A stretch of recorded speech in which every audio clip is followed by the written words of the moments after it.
الحمدللہ رب العالمین والصلاة والسلام علی محمد وعلی آلہ واصحابہ اجمعین۔ درود پاک الصلاۃ والسلام علیکہ یا رسول اللہ وعلی آلہ واصحابہ یا رحمۃ للعالمین۔ حاضرین محترم، ہفتہ وار محفل ذکر الحمدللہ وقت کی تبدیلی کے باوجود اس کی بہار اسی طرح عروج پر نظر آ رہی ہے۔ وہ لوگ جو مختلف ٹاؤن سے آئے ہیں وہ اپنے ساتھیوں کو بتا دیں کہ اب یہ محفل انشاءاللہ موسم بدلنے تک یعنی سردیوں تک بعد نماز عصر ہی ہوا کرے گی، اور یہی اس کا حتمی وقت ہے۔ اور جو دن آگے بڑھ رہے ہیں عصر اور مغرب کے درمیان گنجائش بھی بڑھتی جائے گی اور زیادہ وقت ہمیں میسر آئے گا۔ ابھی آپ نے محترم چودھری قربان صاحب سے یہ سماعت کیا کہ یہ بالکل میری بائیں جانب اور آپ کی دائیں جانب یہ خالی جگہ تھی، تو ویسے بھی ہمیں جگہ کی تنگی تو آلریڈی ہے۔ اللہ کے کرم سے اور اہل اللہ کی نسبت کے صدقے بہت کم مدت میں اس مرکز نے ترقی کی راہوں پر گامزن ہو کے یہ ثابت کیا ہے کہ اس مرکز اور مرکز میں رہنے والوں کو اللہ کی رضا سب سے زیادہ مقصود ہے۔ یہاں کے منتظمین، یہاں کے معاونین سب جانتے ہیں کہ جتنا بھی آج تک یہاں کام ہوا وہ للہ فی اللہ اور فی سبیل اللہ، بغیر کسی نام نمود اور ظاہری شہود، ان چیزوں کی کراہتوں سے بچتے ہوئے صرف دین اور مذہب کی سربلندی، اہل سنت کی کامیابی اور طریقت کے فیضان کو عام کرنے کے لیے یہ ساری محنت سامنے آئی ہے۔ تو یہاں یہ جو کام ہو رہا ہے اس میں آپ سب لوگ تعاون کریں، اور ہماری جو بہنیں آتی ہیں کچھ بولٹن سے، کچھ دیگر ٹاؤن سے، انہوں نے پچھلے ہفتے 210 پاؤنڈ اس مد میں پیش کیے تھے بولٹن سے، اور آج بھی چند خواتین جنہوں نے کچھ تعاون کیا، تقریباً 50 پاؤنڈ مختلف خواتین نے۔ آپ سب لوگ، یہ آپ کا مرکز ہے، آپ کی جگہ ہے، اس کی تعمیر اور ترقی میں ہر وقت آپ سے تعاون کی امید رکھتے ہیں۔ آپ اس کے ساتھ تعاون کریں اور جاتے ہوئے اس جگہ کو دیکھ بھی جائیں۔ اللہ آپ سب کو عظمت عطا فرمائے۔ وقت مختصر ہے اور ہمارا جو مسائل کا سلسلہ یہاں بیان ہو رہا ہے اس میں صلاۃ المریض، مریض کی نماز کا جو چیپٹر ہے وہ آج ہم کلوز کر رہے ہیں، وہ اس کے آخری مسائل چل رہے ہیں۔ میں بغیر کسی تمہیدی گفتگو کے اب فوراً مسائل کی طرف بڑھتا ہوں کہ مغرب بالکل سر پہ ہے۔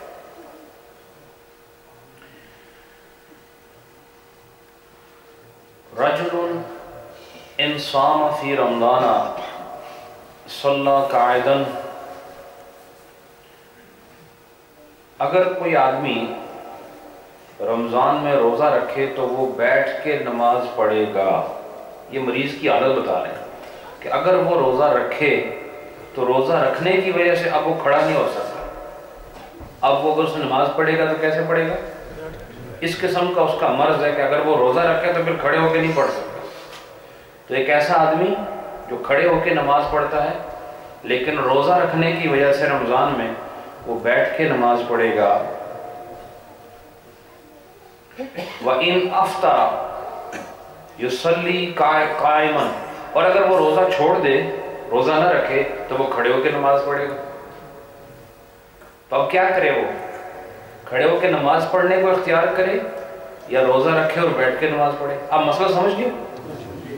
اگر روزہ رکھے تو پھر بیٹھ کے نماز پڑھے گا، اور روزہ نہ رکھے تو پھر کھڑے ہو کے نماز پڑھے گا۔ تو اس میں دو سچویشنز ہو گئی، ان میں سے کون سی پر عمل کرے گا؟ فرمایا کہ یصوم و یصلی قاعدا، کہا یہ روزہ رکھے اور بیٹھ کے نماز پڑھ لے۔ وہ یہ نہ کہے کہ میں روزہ اس لیے چھوڑا کہ میں اگر روزہ رکھتا تو میں بیٹھ کے نماز پڑھتا، تو نماز کھڑے ہو کر پڑھنے کے لیے میں نے روزہ چھوڑ دیا، ایسے نہیں ہوگا۔ وہ روزہ بھی رکھے اور کھڑے ہونے کے بجائے بیٹھ کے نماز پڑھے۔ وَإِن صَلَّى الْمَرِيضُ قَبْلَ الْوَقْتِ عَمَدًا أَوْ خَطَأً، اگر کسی مریض نے وقت سے پہلے جان بوجھ کر یا بطور خطا وقت سے پہلے نماز پڑھ لی، کسی مریض نے جان بوجھ کر یا غلطی سے وقت سے پہلے نماز پڑھی، مخافتاً ان یشغلہ المرض عن الصلاۃ، اس خوف سے کہ یہ مرض جو ہے یہ اسے نماز سے غافل کر دے گا، یہ مرض اپنے اندر مشغول کر دے گا، تو ابھی وقت نہیں آیا، تو اس نے کہا کہ اگر میں وقت کا انتظار کیا تو میری جو تکلیف ہے یہ بڑھ جائے گی، تو میں اس سے پہلے ہی نماز پڑھ لوں۔ مثلاً ابھی عصر کا وقت شروع نہیں ہوا اور اس کو کوئی ایسا مرض ہے کہ وہ اس ڈر سے کہ اگر میں نے عصر کا انتظار کیا تو میرا مرض یہ بڑھ جائے گا اور عصر کی نماز میں پڑھ ہی نہیں سکوں گا، تو وقت سے پہلے پڑھ لوں۔ سمجھے کہ نہیں؟ تو جس نے ایسا کیا لم یجزئہ، کہا اس کی وہ نماز کافی نہیں ہوگی، یعنی اس کو وہ نماز دوبارہ پڑھنی ہوگی، وقت سے پہلے وہ نہیں پڑھ سکتا، اس خوف سے کہ میرا مرض پڑ جائے گا پہلے ہی پڑھ لوں، یا اس خوف سے کہ کوئی اور پریشانی ہو جائے گی میں پہلے ہی پڑھ لوں، ایسا نہیں ہوگا، اپنے وقت پہ نماز پڑھے گا۔ وَكَذَلِكَ لَوْ صَلَّى بِغَيْرِ قِرَاءَةٍ أَوْ بِغَيْرِ وُضُوءٍ لَمْ يَجْزِئْهُ أَيْضًا، کہتے ہیں اسی طرح اگر کسی نے بغیر قرات کے نماز پڑھی، کیسے؟ بغیر قرات، اس لیے کہا کہ اگر میں قرات بھی کروں گا تو میرا مرض بڑھ جائے گا، تو اس نے کیا کیا؟ صرف کھڑے ہو کے قیام کیا اور سورہ فاتحہ اور کچھ نہیں پڑھا اور رکوع میں چلا گیا۔ کیوں؟ کہ میں اگر قرات کروں گا دیر لگے گی، میرا مرض بڑھ جائے گا، تو اس نے قرات نہیں کی، بغیر قرات کے نماز پڑھی، یا اس نے بغیر وضو کے نماز پڑھی۔ کس خوف سے؟ یہ سب باتیں بے ایمانی کی وجہ سے نہیں ہیں، یہ بھی ایک اس کا تصور ہے کہ میری نماز نہ جائے، تو میں چونکہ مریض ہوں، یہ باتیں کس کے بارے میں ہو رہی ہیں؟ مریض کے بارے میں نا، تو مریض کی بات ہو رہی ہے، وہ یہ کہہ رہے کہ اگر میں نے قرات کی تو میرا مرض مجھے شاید نماز نہ پڑھنے دے، یا اگر میں وضو میں مشغول ہو گیا تو میرا مرض ایسا ہے، ایک آدمی کو پتہ ہے اس کو 5 بجے دورہ پڑتا ہے، مثال کے طور پر کوئی ایسا مرض ہے اس کو اچانک دورہ پڑ جاتا ہے، اس کو پتہ ہے یہ میرا وقت آنے والا ہے تو میری نماز رہ جائے گی، تو وہ قرات نہیں کرتا یا وضو کیے بغیر ہی کھڑے ہو جاتا ہے، تو کہتے ہیں لم یجزئہ ایضا، پھر بھی وہ نماز اس کے لیے کافی نہیں ہوگی، یعنی اس کو نماز دوبارہ پڑھنی ہوگی اگر اس نے ایسا کیا تو۔ فَإِنْ عَجَزَ عَنِ الْقِرَاءَةِ یومی ایمان بغیر قرأۃ، اور کہا کہ اگر، اب مسئلہ سنو، اگر وہ قرأت کرنے سے عاجز ہے، کیا؟ وہ اگر قرأت کرنے سے عاجز ہے، قرأت نہیں کر سکتا مرض کی وجہ سے، مرض بہت سارے ہو سکتے ہیں، زبان اس کی کٹ سکتی ہے، اس کو منہ کی کوئی بیماری لگ سکتی ہے، یا اور کوئی ایسی بات ہو سکتی ہے، وہ قرأت کر ہی نہیں سکتا، تو انہوں نے کہا کہ وہ بغیر قرأت کے نماز پڑھ لے اور باقی چیزوں میں اشارے کرے، کیا کرے؟ اشارے سے نماز پڑھے۔ رجل لہو عبد مریض، اب یہ کہہ رہے ہیں کسی آدمی کا کوئی غلام ہے، اب یہ چونکہ کئی سو سال پرانی کتاب ہے، اس دور میں غلام ہوتے تھے، تو یہ کہہ رہے ہیں کہ اگر کسی آدمی کا کوئی مریض ہے، اور وہ آدمی ہے کون ہے؟ وہ اس کا غلام ہے۔ عبد کسے کہتے ہیں؟ فقہ کی زبان میں عبد جب کہا جائے گا تو وہ غلام ہی ہوتا ہے، پھر عبد کی بہت ساری قسمیں ہیں، وہ یہاں بیان نہیں ہوں گی، نہ اس کا دور ہے تو نہ ہم بیان کریں گے، لیکن اس سے میں ایک اور مسئلہ بتاؤں گا۔ ایک آدمی کا کوئی غلام ہے لیکن وہ مریض ہے، لا یقدر علی الوضو، اور وضو کرنے پر قادر نہیں ہو، مثلا تھوڑا کوئی غلام ہوئے تھوڑا نوکر ہوئے، چلو وہ وضو بیمار ہو گیا، وہ وضو نہیں کر سکتا خود، لیکن کوئی دوسرا کرائے تو ٹھیک ہے، خود وضو نہیں کر سکتا، تو یہ کہتے ہیں فعل المولا. تو پھر کہا کہ مولا پر یہ لازم ہے. مولا کہتے ہیں مالک کو. تو عربی زبان میں جو مالک کا غلام ہوتا ہے اس کو مولا کہتے ہیں. تو ہم جب بندے کو مولا کہیں تو اس کا معنی اور ہے، اور جب خدا کو مولا کہیں تو معنی اور ہے، رسول اللہ کو مولا کہیں تو معنی اور ہے. ہر ایک اپنے شان کے مطابق لقب کے معنی لیے جائیں گے. جب خدا کا کے لیے مولا کہو گے،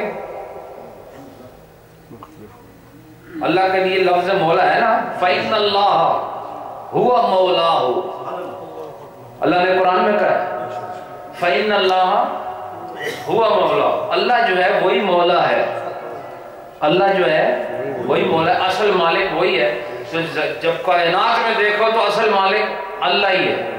اور پھر کائنات میں جب خدا نے اپنے اختیار سے کسی کو مالک بنایا ہو تو وہ مولا پھر محمد الرسول اللہ ہے. لیکن اللہ کے مولا ہونے میں، رسول اللہ کے مولا ہونے میں زمین آسمان سے بھی زیادہ فرق ہے. چونکہ نبی جو مولا بنے ہیں خدا کی عطا سے بنے ہیں، اور خدا کسی کی عطا سے نہیں، وہ ذاتی طور پر مولا ہے، اور نبی عطائی طور پر مولا ہے. اور فقہ کی زبان میں اس کو بھی مولا کہتے ہیں جس کا کوئی غلام ہو.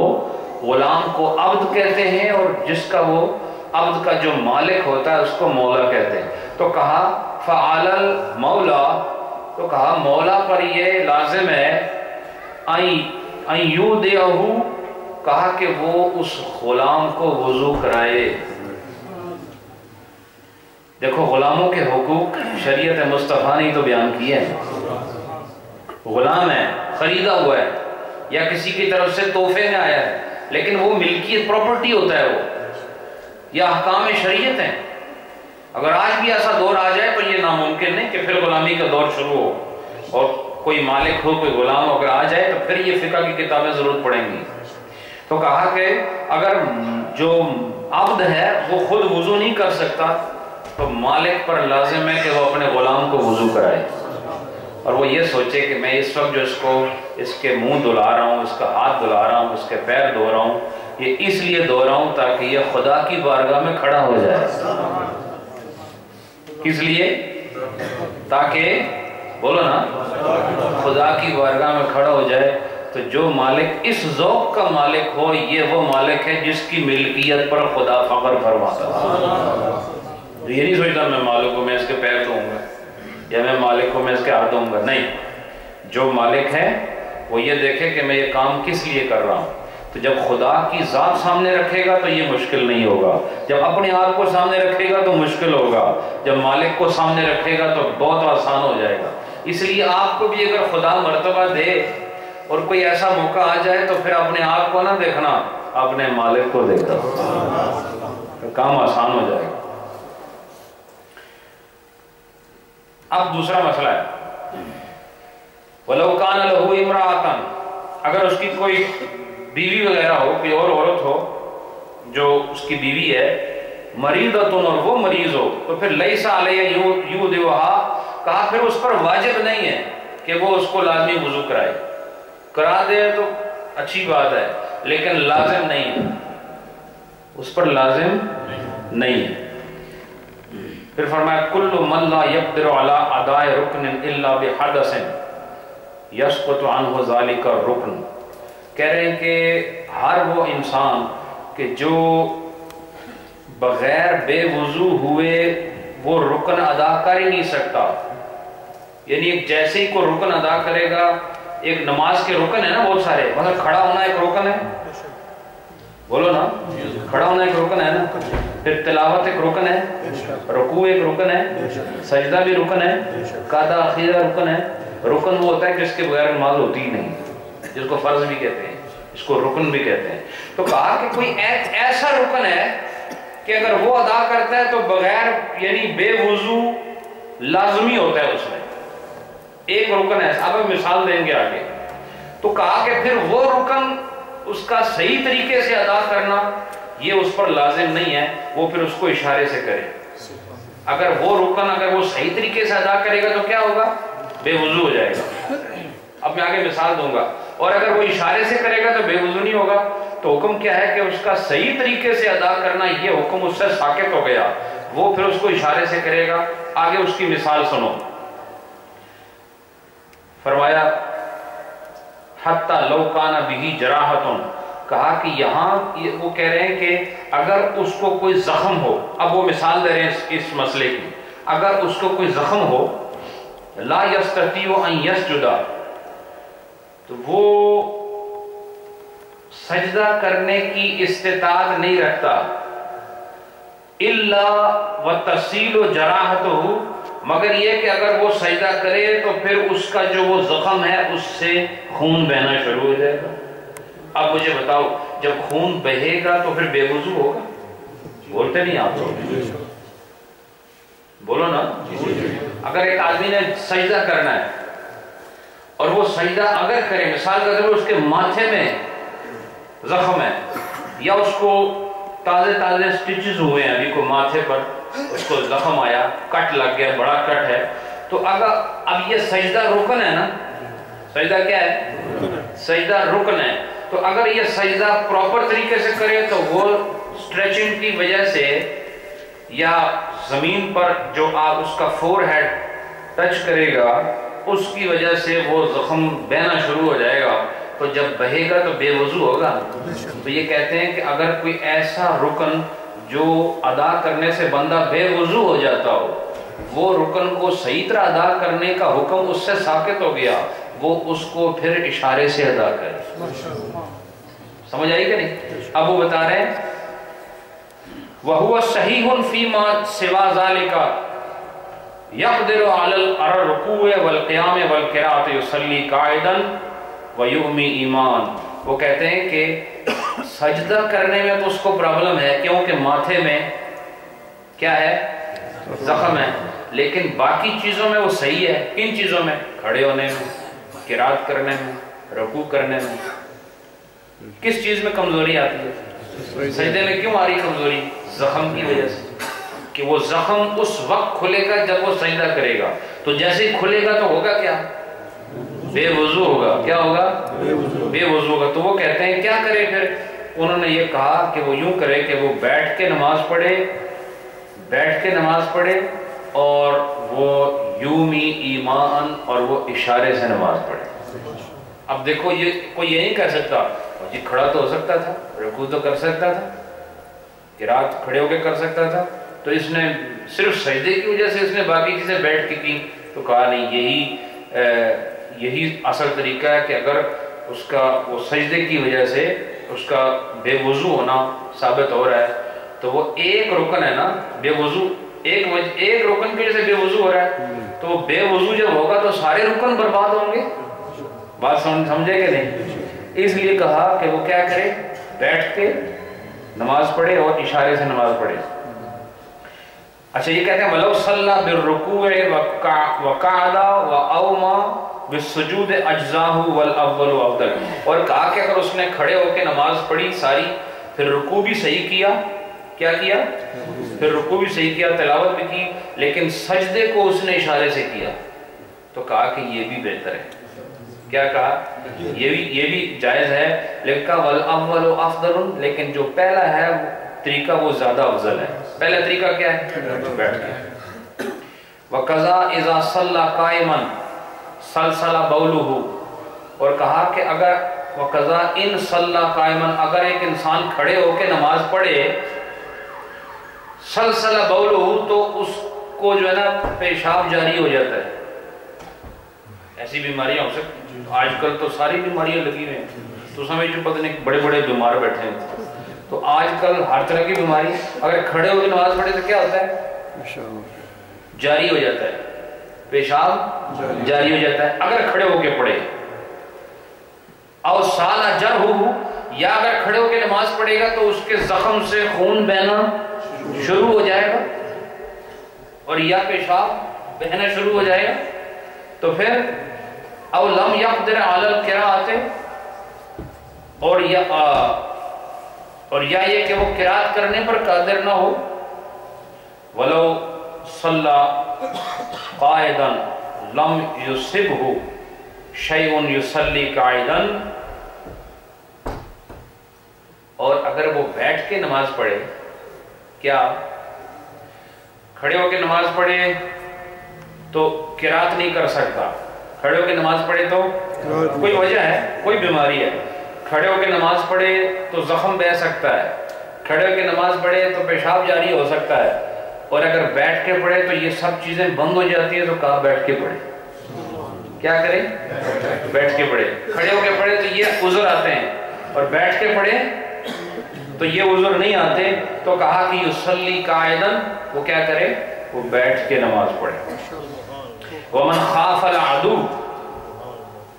اور جس کو اپنے دشمن کا خوف ہو، یہ بھی سنو مسئلہ، یہ مریض تو نہیں نا، جس کو اپنے دشمن کا خوف ہو، ان صلی قائما، اگر کھڑے ہو کے نماز پڑھے اور ہو دشمن کا خوف، کس طرح کہ بھئی اگر میں کھڑے ہو کے پڑھوں گا تو میرا سر نظر آئے گا تو گولی مار دے گا، یہ ادھر نہیں لکھا، یہ میں بتا رہا ہوں آپ کو پاکستان کے حالات دیکھ کر، یہ مسئلہ میں پاکستان کے حالات کے تناظر میں بیان کر رہا ہوں کہ کھڑے ہو کے نماز پڑھے تو کیا ہوگا، اس کو پتہ ہے وہ رفلہ لے کے آئے ہیں سارے، تو آئے بھی تواڈے واسطے ہی ہیں، تو تجھے آگے نہ میں کھڑو ہو کے پڑھنا ہے، تو پھر آپ اس خوف سے کھڑے نہیں ہوتے، فصلوں میں ہیں اور دشمن ہیں آس پاس، اس حالت میں بھی نماز ہے کہ نہیں؟ یعنی جب آپ کو گھیرا ہوا ہو کسی نے، تو یہ کہ آپ اگر کھڑے ہوں گے تو نظر آئیں گے، لیکن اگر بیٹھے ہوئے ہیں تو نظر نہیں آئیں گے، اس وقت بھی نماز پڑھنے کا حکم ہے کہ نہیں؟ پتہ چلا جب تک ہوش ہے، جسم میں جان ہے، عقل سمجھ سکتی ہے، جس حالت میں بھی ہو آپ پہ نماز پڑھنا فرض ہے۔ سمجھ آئی؟ تو ایک تو یہ مسئلہ، یا او کان فی خبائن، یا وہ خیمے میں ہو، کہاں ہو؟ خیمے کیسے ہوتے ہیں؟ خیمہ بالکل سیدھا ہوتا ہے نا، ہے جی؟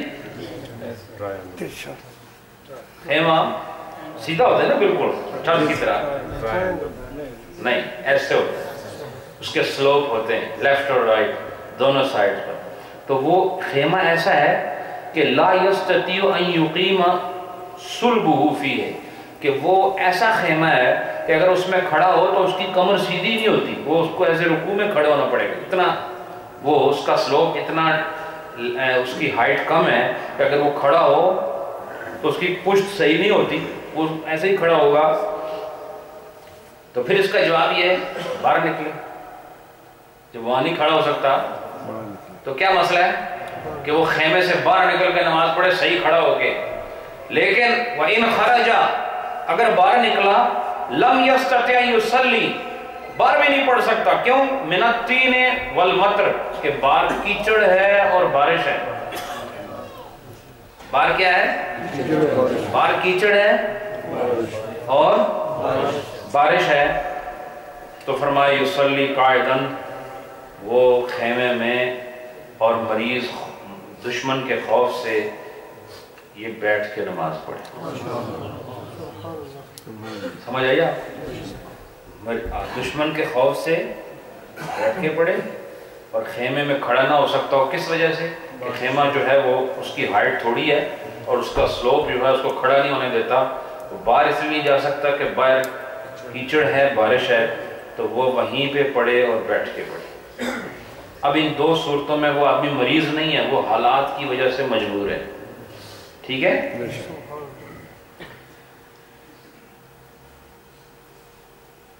اس کے بعد المریض اذا فاتت الصلاۃ فقضاها فی حالت الصحہ، ایک آدمی جو حالت مرض میں اس نے نماز قضا، اس سے قضا ہوئی، ایک آدمی مریض ہے نا، تو مرض کی حالت میں نماز قضا، مثلا آج آپ کو اچانک دل کا دورہ پڑ گیا 2 بجے، تو آپ کو واپس جب آپ ٹھیک ہوئے تو آپ ٹھیک ہوئے رات 8 بجے، بالکل ٹھیک ہو گئے، انہوں نے بس 2 انجیکشن دیے، آپ دوڑ کے گھر آ گئے۔ اب اس میں 2 نمازیں گئی ہیں نا، تو جب آپ یہ نمازیں فوت ہوئی تھی تو کس حالت میں تھے آپ؟ مریض تھے۔ کیا تھے؟ مریض تھے۔ تو اب وہ اس کو حالت صحت میں قضا کرنا چاہتا ہے، تو کیسے قضا کرے گا؟ چونکہ اگر مرض میں پڑھتا تو پھر اشاروں سے پڑھتا، مرض میں پڑھتا تو کیسے پڑھتا؟ اشاروں سے۔ کیوں پڑھتا؟ کہ وہ مریض ہے، کھڑا نہیں ہو سکتا، وہ تلاوت نہیں کر سکتا، کئی قسم کے مرض ہو سکتے ہیں۔ تو اب جب وہ صحت کی حالت میں آ گیا تو وہ حالت مرض میں جو نمازیں قضا ہوئی تھی اس کی قضا مریض کی طرح کرے گا یا صحیح آدمی کی طرح کرے گا؟ اب تسی کیوں خیر کر رہے ہو اپنی طرف؟ میری گل سنو، میں جو مسئلہ تمہیں دسے ہی تسی پہلے ہی گلے وچوں بٹا چھوڑ دیتا۔ بات کیا ہو رہی ہے؟ مسئلہ سمجھو پہلے۔ جب آپ کی نماز قضا ہوئی حالت مرض میں، اور حالت مرض کیسی تھی کہ آپ نماز پڑھتے تھے اشاروں سے، اب آپ ٹھیک ہو گئے، اس نماز کی قضا کرنی ہے جو حالت مرض میں قضا ہوئی، تو صحت میں آ کے کیسے پڑھو گے؟ یہاں جو ترجمہ ہے وہ سنو، وہ کہتے ہیں فعل کما یفعل الاصحاء، کہا وہ اس طرح نماز پڑھے جیسے تندرست لوگ نماز پڑھتے ہیں۔ کیسے نماز پڑھے؟ جیسے تندرست لوگ۔ اب تھوڑا جواب ٹھیک سی ہے، اے زیادہ سونا ہے۔ ایسے نماز پڑھے جیسے تندرست لوگ نماز پڑھتے ہیں۔ وہ یہ نہیں دیکھے گا میں جس ویلے قضا ہوئی سی اس لیے تو میں اشارے نال پڑھتا سی تو ہوں اشارے نال ہی پڑھاں گا چونکہ حالت وہ سی نہیں۔ قضا بے شک مرض میں ہوئی، اب آپ کو اللہ نے صحت دی ہے تو صحت مندوں کی طرح نماز پڑھو۔ پھر فرمایا وَلَوْ قَضَاهَا كَمَا فَاتَتْ وَلَوْ قَضَاهَا كَمَا فَاتَتْ لَا يَجُوزُ، اور جس طرح وہ مرض میں اس نے قضا کی، اگر اس قضا کو مریضوں کی طرح اس نے ادا کی صحت میں آ کر، اگر کر ہی لی کوئی ایسا چیز آ کر نہ میں اپنا مسئلہ کروں گا، اس نے کہا کہ حالت مرض قضا ہوئی ہے سن تو اسی طرح ہوں ٹھیک ہو گیا اور پڑھوں گا اسی طرح ہی، تو یہ کہتے ہیں لا یجوز، وہ جائز نہیں ہوگی، وہ جائز نہیں ہوگی۔ اور پھر اس کا وَإِنْ قَضَى فِي الْمَرْضِ فَوَائِدُ الصِّحَّةِ، اب اس کا الٹ دیکھتے ہیں، کیا اس کا اپوزٹ دیکھتے ہیں، اس کا اب یوں سمجھو اپ سائڈ ڈاؤن دیکھتے ہیں۔ وہ کیا کہ وہ اب حالت مرض میں ہے اور وہ نمازیں پڑھنا چاہتا ہے جو صحت کی حالت میں قضا ہوئی تھی۔ اب تو وہ اشارے سے پڑھ رہا ہے نا، جو اب تو مریض ہے نا، اب وہ نمازیں کیسے پڑھ رہے ہیں؟ اشارے سے۔ تو اشارے میں وہ نمازیں قضا ادا کرنا چاہتا ہے جو صحت کی حالت میں قضا ہوئی تھی، تو اب کیا کرے؟ تو وہ کہتے ہیں قضاها کما قدر قائدا او مؤمنا، تو کہا کہ جس طرح وہ بیٹھ کر یا اشاروں سے جیسے قضا کر سکتا ہے وہ قضا کرے۔ دیکھو خدا کا انصاف، دیکھو رب العالمین کی حکمت، دیکھو شریعت مصطفیٰ کی نفاست کہ دونوں کیفیات کو کیسے منزہ کر کے صاف ستھرا اور آسان کر کے امت مصطفیٰ کے لیے عمل آسان کر دیا۔ ایسے تو نہیں فرمایا ان الدین عند اللہ الاسلام، یہ کوئی معمولی بات نہیں، بہت بڑے دین کے پیروکار ہو آپ۔ کاش اس دین کا 10% بھی ہمارے اندر آ جائے، خدا کی قسم ہواؤں سے بھی کلموں کی آوازیں نہیں۔ بات یہ ہم دین سے دور ہیں، بہت دور ہیں، ہم صرف نعرے لگانے والے لوگ۔ اس کے بعد فرمایا مسلم اقعد عند نفسہ انسانا، ایک نمازی نے دوسرے آدمی کو اپنے پاس نماز میں بٹھایا، یعنی نماز پڑھنے لگا نا تو اس نے اپنے ساتھی نو یا پتر نو یا کسی سنگی نو دوست نو پائی نو آکھیا تو ادھر میرے نال بہ جا، میں نماز پڑھاں گا تو میرے نال بہ جا۔ کس واسطے؟ آئیں ہاں فَيُخْبِرُهُ إِذَا سَهَا عَنِ الرُّكُوعِ أَوْ السُّجُودِ، کہا کہ اس لیے تاکہ وہ اسے خبردار کرے رکوع اور سجدے کے وقت۔ کس لیے؟ کہ اس کو بولنے کی عادت ہے۔ کس چیز کی عادت ہے؟ بولنے کی عادت۔ کہا کہ تم دیکھتے رہنا کہ جب میں سجدہ یا رکوع نہ کروں تو تم مجھے بتا دو ساتھ کہ اب یہاں سجدہ کرنا ہے، مجھے خبر کرو کہ اب یہاں کیا کرنا ہے؟ سجدہ کرنا ہے، یا اب یہاں رکوع کرنا ہے۔ جب وہ بھول جائے تو یجزیہ، تو کہا اذا لم یمکنہ الا بہذا، کہ اگر اس کے پاس اس کے سوا یاد کرنے کا اور کوئی چارہ نہ ہو کہ بندہ ساتھ بٹھائے اور وہ اسے سٹیپ بائی سٹیپ اس کو یاد کرائے، اگر بھول جائے تو، اور واپس یاد آنے کے لیے اس بندہ بٹھانے کے علاوہ اور کوئی صورت اس کے پاس نہ ہو، تو یہ کہتے ہیں وہ ایسا بھی کر سکتا۔ یہ تو کوئی نیا مسئلہ آپ کو بتا رہا ہوں کہ یہ ویسے نماز میں جو آدمی نماز سے باہر ہو، نماز نہ پڑھ رہا ہو، وہ آپ کو لقمہ دے تو آپ لقمہ لے لو، نماز ٹوٹ جاتی ہے، عام مسئلہ یہی ہے۔ لیکن یہ ایک اسپیشل کیس ہے ایسے آدمی کا جو اس کو مستقل بیماری ہے بھول جانے کی، اور وہ سوائے اس کے کوئی آدمی اسے انفارم کرے اور اسے بار بار بتاتا رہے، اس کے علاوہ کوئی طریقہ نہیں کہ اس کو یاد آئے، تو وہ کسی کو بٹھا سکتا ہے تاکہ وہ اسے اشارے سے یا کلمات سے کسی بھی طریقے سے یہ بتا دے کہ نہیں آپ نے رکوع کرنا ہے، اور وہ رکوع کر لے، تو ایسا کرے گا تو یہ اس کے لیے جائز ہے۔ میرے دوستو، یہ ہمارا چیپٹر الحمدللہ صلاۃ المریض کا ختم ہوا، اور آپ کو پتہ چل گیا کہ نماز میں کون سے لوگ ہیں جو بیٹھ کے پڑھ سکتے ہیں نماز، اور یہ تمام میں نے تشریحات کر دی ہیں، اور الحمدللہ جو مستقل درس سن رہے ہیں ان کو پتہ ہے، اور وہ ایسے لوگوں کو انشاءاللہ خبردار ضرور کریں گے جن کو مسائل کی خبر نہیں اور وہ کرسیاں استعمال کرتے ہیں یا بیٹھ کے فرش پہ نماز پڑھتے ہیں۔ یہ تمام تفصیلات میں نے، مجھے جو یاد پڑتا ہے، میں نے اس موضوع پر، یہ میرا 5واں لیکچر ہے جو میں نے صلاۃ المریض کا دی ہے، ہو سکتا ہے کم ہو، لیکن جو میری حافظے کی کیفیت ہے اس حساب سے بتا رہا ہوں۔ اگلی جمعرات سے ہمارا جو باب ہے وہ 15واں باب شروع ہو رہا ہے مسافر کی نماز کے بارے میں۔ سفر میں جو نماز، یہ بڑا اہم موضوع ہے، یہ بھی مریض والا بھی اہم تھا، یہ بھی بہت اہم ہے، چونکہ اکثر ہمارے ایسے غیور اور دین سے محبت رکھنے والے نمازی ہیں جو سفر میں بھی نماز نہیں چھوڑتے، تو وہ لوگ ضرور آئیں جو سفر میں بھی نماز نہیں چھوڑتے، تاکہ آپ کو ایسی ایسی باریکیاں پتہ چلیں، آپ خود حیران ہو جائیں کہ سفر کے حوالے سے کیسی کیسی جو کیفیات ہیں وہ علماء فقہ نے اس کو بیان کی۔ اور یہ کافی، یوں سمجھ لیں، یہ کافی لینتھی چیپٹر ہے، اس میں کافی ٹائم جو ہے وہ صرف ہوگا۔ اللہ ہم سب کو سیکھنے کی، عمل کی توفیق عطا فرمائے۔ ابھی اذان ہوگی۔